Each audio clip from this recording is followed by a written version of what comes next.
Dear viewers, welcome back to your favorite YouTube channel, Yoleno TV. I hope you're well from wherever you're watching us, and I'd like us to go straight to GLADYS Boss Shollei's interview. So GLADYS Boss Sholleii was put to task to defend herself over allegations about sneaking in a laptop into the Bomas of Kenya during the vote tallying process. And funny enough, GLADYS Boss Sholleii has not, and categorically has not denied those allegations. And in fact, she has agreed that indeed she took a laptop into and out of Bomas of Kenya. She has also agreed that it is true that she was coming in and out of Bomas of Kenya. So our sources, after analyzing GLADYS Boss Shollei's activity, has come to the conclusion that GLADYS Boss Sholleii was playing the role of a facilitator. And why are we thinking that she was a facilitator? You know, in the whole arrangement of this election process or electioneering process, allow me to take you back because I'd like to give you a chronological event on these things, on how everything has happened until the time when we look at a scenario whereby now GLADYS Boss Sholleii is like playing like a mediator, someone who's trying to, be a bridge. The right word to use is actually a bridge. So we think that when the first time that DCI broke the news about 3 gentlemen who jetted into the country illegally with passports which had not been renewed, when that news broke out, it came to our attention that those gentlemen carried property of IEBC in a manner which one would carry, like personal belongings.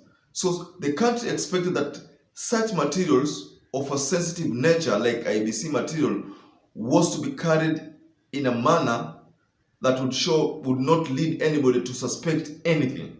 But then the way they were carried left a lot of doubts as to why those people jetted into the country and where they were heading to. So this gentleman, and it's available in the public domain, made it clear that they were guests of one Muhammad Abdullahi. Nobody knew about Muhammad Abdullahi until that time. That is the time that we also noted that there was a company by the name Seamless Limited. So allow me to explain to you something here.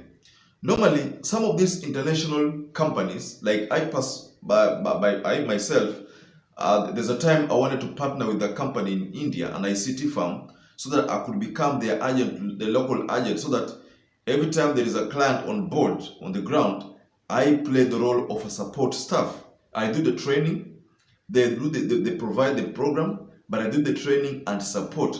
But of course, everything I do, I have to liaise with them. So I'm just giving you an example. So like in this case of Smartmatic and Seamless Limited was to handle the core operation, all the hands-on experience, hands-on activities was left to Seamless Limited, that is co-owned by Muhammad Abdullahi. And what had it that there is one person who is in IBC who is a co-owner of Seamless Limited. So what happens that Smartmatic was given a contract.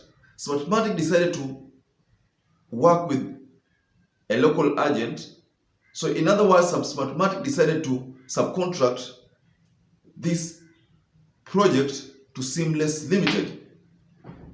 Ladies and gentlemen, I don't know whether you understand my point, but I'm just trying to give you a narration on what could have happened. So Smartmatic gave the contract, the subcontracted Seamless Limited. That is now where the bone of contention is. Now these 3 gentlemen, were they working for Smartmatic, or they were contracted by Seamless Limited to be able to assist them with handling the Smartmatic system? That was what the DCI never got to tell us. But then there was allegation of rigging, hacking that same moment. So then after that, then came the election date.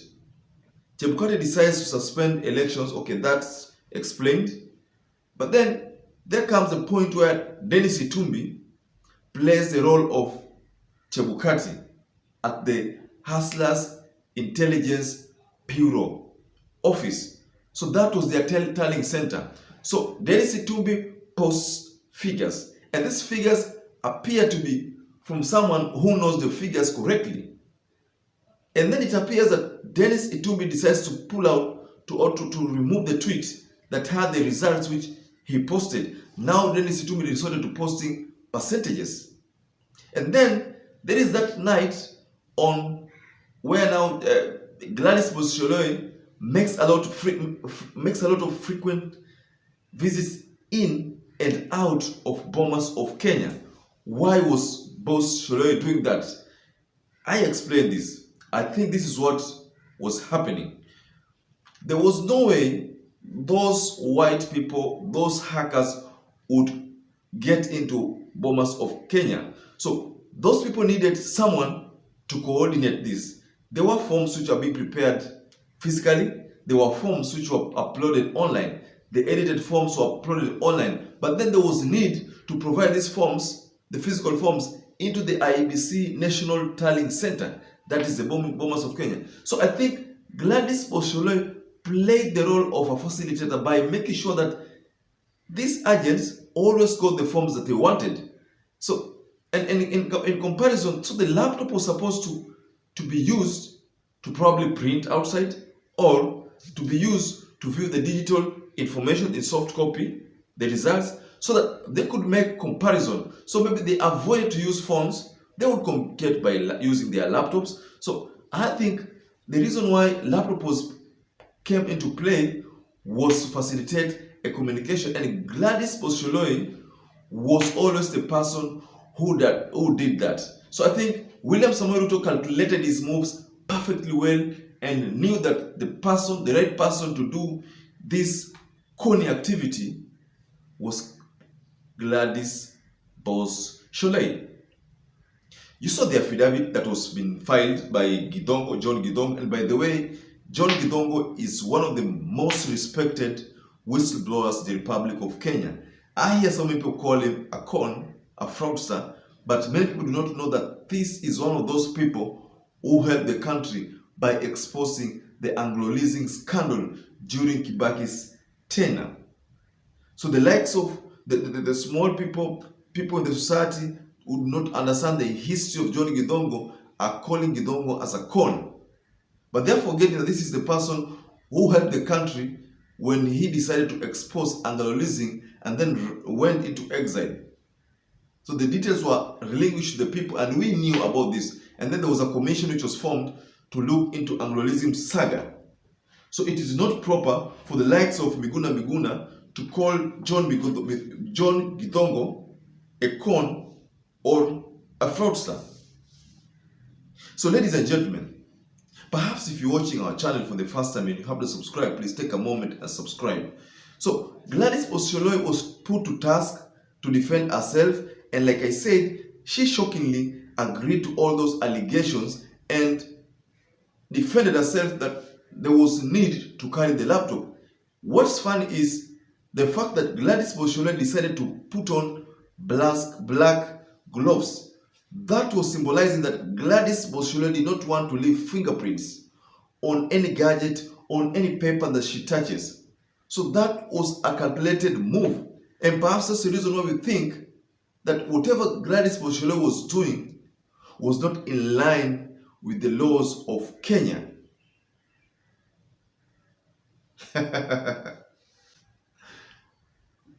Kindly go through the petition that Azimio Kenya has filed. You will realize that GLADYS BOSS SHOLLEI's name has featured immensely in that petition. One of the other person who was featured immensely is Chebukati himself. So I think this same round, Azimio Kenya and Raila in particular has been smart to know who to attack in the election. He's making sure that by the time the courts make a ruling, there will be individual responsibilities. It's not collective responsibility, but individual responsibility is what Raila Amolo Odinga is aiming at. You saw the suits that Kenya Kwanza filed. First suit was by Moses Kuria, There was a suit from Onsoro. Then there is a suit from Abdul Nasir, the Grand Mullah. So Onsoro's case was thrown out. The judges declined Onsoro's request to have the Supreme Court deny the rights to declare a president. That right is supposed to be wholly enjoyed by the Supreme Court judges. That was quashed. So the second petition is from Moses Kuria, who is struggling to have the court bar Raila Amolo Odinga because of the chaos that erupted at the Bomas of Kenya. Then there was the Grand Mullah's petition. Grand Mullah is trying to bar Azimio One Kenya by from making it successful in this petition, because